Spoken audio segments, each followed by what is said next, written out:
Hey guys, Mike here, the Detroit Borg with a brand new iPad to take a look at, but it's not entirely brand new. It's got a new design, it's got a new name, a familiar name, iPad. Gone is iPad Air 2, which this is replacing, and the big news here is that it's cheaper. Starts off at $329, where the previous model started off at $399. That definitely comes with some compromises to get down to that price level, but we also get some upgraded specs. Now once again, I've got myself into trouble here because I have to unbox every color, so we have 3 colors to take a look at here: silver, gold, and space gray. One of them is LTE, so we get LTE cellular data. The others are just Wi-Fi. So cracking into these boxes, the first thing we'll see here is a pretty familiar sight. So the front of these iPads look identical to the iPad Air and the iPad Air 2. So the changes in the design really come down to dimensions and some of the details, and of course we'll take a close look at it. In terms of the accessories, we do get some paperwork. Now if you have a cellular model, you will get a SIM ejection tool, so you can pop out the Apple SIM and replace it if you need to. Now the Apple SIM is something we've seen for a few years. This allows you to sign up with a variety of carriers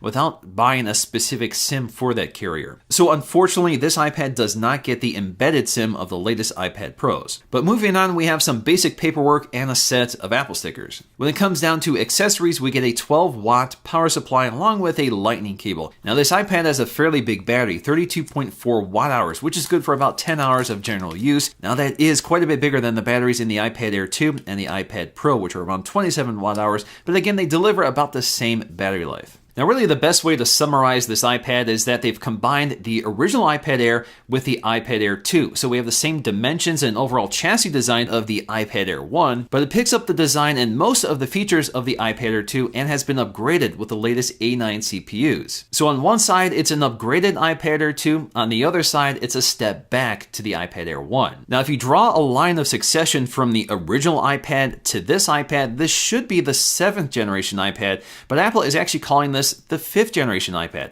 That's because they're not including the iPad Airs. So the iPad Airs, although gone in name, might return later with a new generation. So we'll see what happens later this year. So taking a close look at the hardware design, for the most part, this has all the same features of the iPad Air 2. So that includes an 8 megapixel iSight camera, good for 1080p HD video. We also have an f2.4 aperture, so no changes to the camera back here. It's still a pretty decent camera overall. Toward the bottom edge, we have a set of stereo speakers flanking a lightning connector, so no quad speakers like the iPad Pro. But of course, like all iPads, we still get a headphone jack. We also get a set of dual microphones mounted toward the top center. Now in my case, of course, I have 2 Wi-Fi models and a cellular model. So the cellular model has a plastic window which is used for radio transparency for the LTE radios and GPS antennas. And also like other modern iPads, we also have an inset Apple logo which is polished and color matched to the body. Also returning from the iPad Air 2 is Touch ID. So this is the cheapest device with Touch ID built in. Now this is the 1st generation Touch ID sensor, so it's not quite as fast as the latest Touch ID 2 sensor. Also not upgraded from the iPad Air 2 is the 1.2 megapixel FaceTime HD camera, good for 720p video with an f2.2 aperture. It's a decent camera, but it is getting quite old now. So getting to the display, this is where things get a little controversial, and that's because this display really is a downgrade from the iPad Air 2. Now this still is a 9.7-inch display with a resolution of 2048 by 1536, good for 264 ppi. It's still LCD IPS, so it looks great off axis, but unfortunately, it's not laminated to the glass anymore. So there's an air gap between the glass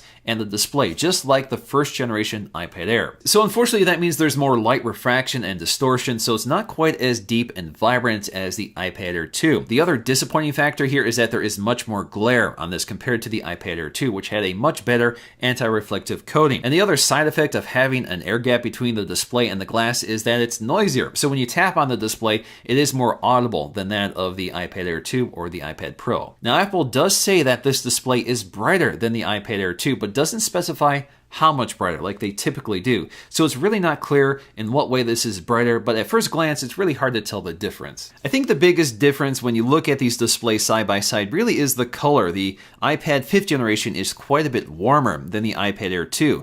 So for me, the colors actually look a bit richer on the newest iPad compared to the cooler colors of the iPad Air 2.